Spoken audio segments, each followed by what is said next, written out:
Kreu i Partisë Demokratike të Shqipërisë Sali Berisha në fjalën e tij sot, një ditë pas protestës, ka thënë se qindra mijëra qytetarë nga e gjithë Shqipëria u përballën me guxim të jashtëzakonshëm për më shumë se 3 orë me falangat e krimit të narkoregjimit të Edi Ramës. Ata protestuan në mënyrën më të vendosur kundër rilindjes kalbësir kundër organizatës kriminale të Edi Ramës, ka theksuar Berisha. Ai ka thënë se protestat nuk kanë lidhje me ndërtesat dhe as me institucionet kushtetuese, por ajo ka lidhje me vjedhjen e qindra mijëra eurove të kryeministrit dhe qeverisë së tij. Kryengritësit guximtar morën në dorë Tiranën, bulevardin, sheshet e saj. Në një protest të fuqishme, qindra mijëra qytetarë nga Tirana dhe mbar Shqipëria u përballën me guxim të jashtëzakonshëm për më shumë se 3 orë me falangat e krimit të narkoregjimit Edi Ramës. Nderim të madh të gjitha atyre qytetarëve, djemve, vajzave, burrave dhe grave të moshuar që nga Tirana dhe mbar Shqipëria protestuan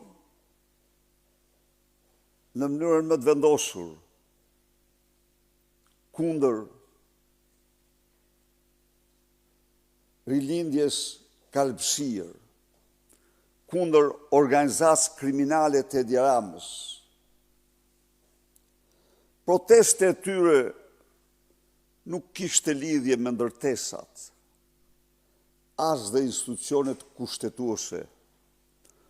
Protesta, revolta, zemrimi i qytetarëve shqiptar dje dhe që zjen sot në të 4 anë të vendit dhe në diasporë ka lidhje vetëm me Ramaduron.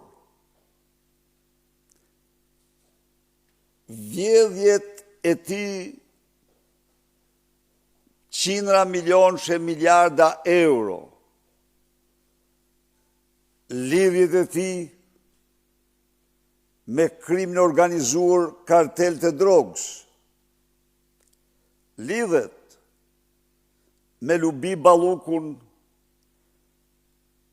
lindat e Ramës, ajo e Akshit dhe Surrelit, Ergjys Agasin dhe qeveritarët e tjerë hajdut. Dje, regjimi u trondit nga themelet. Dje, qytetarë triumfur në rrugë dhe sheshet e Tiranës. U bën zëri ndërgjegjës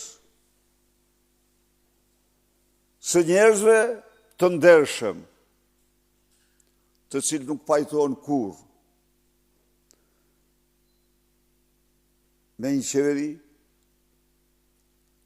me lidhje të tmerrshme me drogën dhe krimin. Nuk pajtohen kurrë me një qeveri që nuk del nga vullneti i tyre, por nga farsa elektorale. Nuk pajtohen kurrë me një qeveri që vjedh gjerë në 90% të taksave të tyre dhe çmendurisht të gjitha dhe pasurisë publike.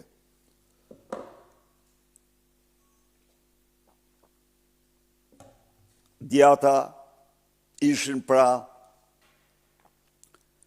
vetë ndërgjegjja e kombit në betejë.